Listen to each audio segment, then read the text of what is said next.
911, where's your emergency? I'm in Oracle at the Safety Shopping Center. Okay, and what's going on there? I believe there's a shooting outside of the front of the Safeway. Okay, did you witness it at all? There was, we heard the gunshots. I'm in the Great Club right here at the corner, and we heard the gunshots. It was quite a few. Okay, did you see anything? Yeah, there was people running all over the street and stuff. We didn't see, Okay, can I ask you to hold for a moment, please? Yes. Thank you. We are following a developing story, and it comes to us out of Tucson, Arizona this afternoon, where we have confirmed reports that Arizona Congresswoman Gabrielle Giffords has been shot. We do not know the circumstances and details of how she was shot. There was this intense competition, and there were the editors back at our office constantly calling us saying, "What do you got?" And it's a high-pressure situation. The hospital is beginning its news conference right now. We are hoping to get an update as soon as we're able to see those folks at the podium on the people who were brought there.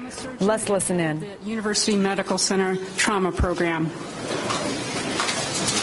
Hi, my name is Peter Ree. I'm the trauma director here at the University of Arizona. Thank you for your cooperation. I know this has been a catastrophe for a lot of people, and there's been a lot of people concerned about their family members. I immediately headed to Tucson. I never went to the newsroom, never saw the newsroom. We are really working a dynamic incident here, as we have a number of witnesses and other victims who have self-reported their injuries, have shown up at up to 4 different hospitals here in Tucson, Arizona. It was important to learn how to help my client achieve the records, the information to which it was entitled by law, but to try and do it in a manner that was respectful of people who were grieving. A lone assassin, a suburban supermarket, Congresswoman Gabrielle Giffords meeting with constituents.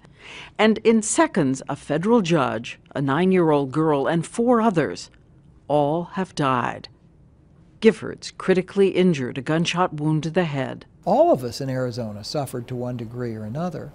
Those of us who participate in the legal field knew Judge Roll and to one extent or another, and even if we didn't, it's a sense of injury, of loss.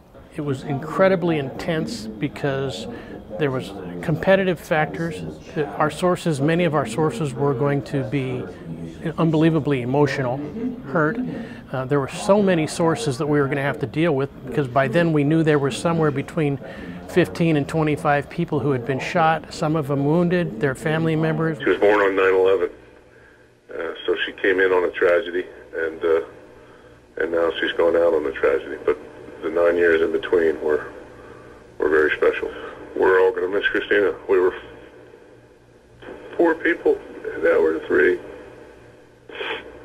So all I could say is that we're going to be strong for each other, and we're going to honor Christina. You could just feel this huge job with editors calling you constantly, asking you for updates, for online, for tweeting, for Facebook, for whatever, and in the early going, very limited amount of information. And we're just getting his name in, and Jared Lottler is the name of the person taken into custody, 21-year-old Jared Lottler.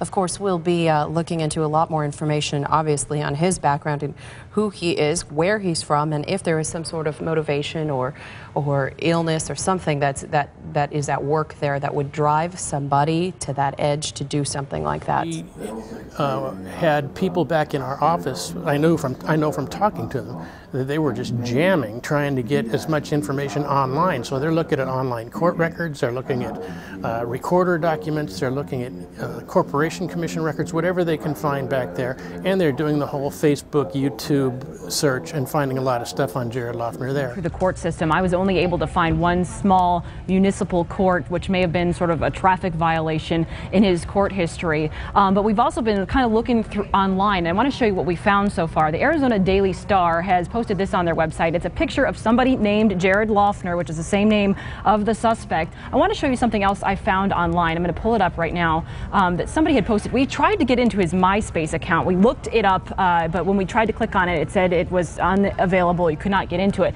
But somebody else posted a stream which came from this Jared Loughner's MySpace page, and you can see it says, "Goodbye, friends. Dear friends, please don't be mad at me. The literacy rate is below 5%. I haven't talked to one person who is literate." And you can see the message kind of cuts off here. This is because it's a photograph or some sort of capture that came from his MySpace page. So at this point, we can't get into the MySpace page, but this is what somebody has reposted as having taken a picture of his page. Early the next morning, I got a phone call from one of my media clients about the case.